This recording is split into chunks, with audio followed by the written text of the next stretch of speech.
Hello friends, welcome back to the new tutorial of the PHP. Today we are going to learn about how to create a weather app into your PHP. So those who haven't subscribed my channel yet, please to subscribe my channel, and if you like the video, please to like, share and comment on my video.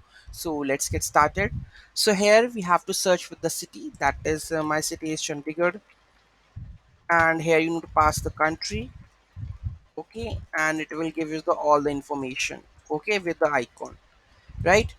So let's see how we are going to create this one with the code level. So let's see the code. So here first we have the index.php where we have the the panel like this one, the search and the city and the country. So here we have the two inputs and the last one with the search.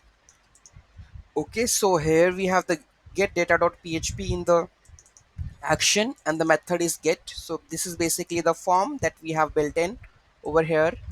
So you need to just create the form first, right, with this method.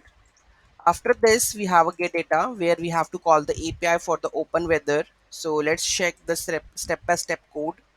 So here we have the city and the country. From this one location, if I found the city over here, suppose Mohali, I will search, right, and it's to be in India.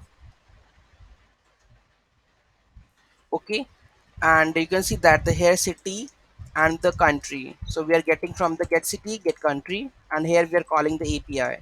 So we are passing the city and the country. Okay, so this is the API URL and this is the API key.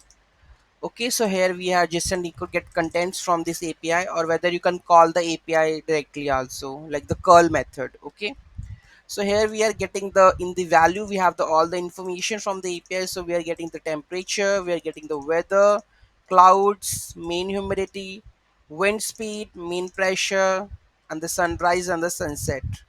Okay, and here we have the logo also. Okay, you can see that the logo. Okay, so this is we are getting from the API part. Okay, and we are setting all the things in the variable. Okay, after this one we have to make a div panel where we have to show all this information like this, the tabular form.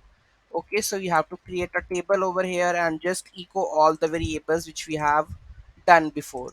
Okay, and it will print you all the details over here.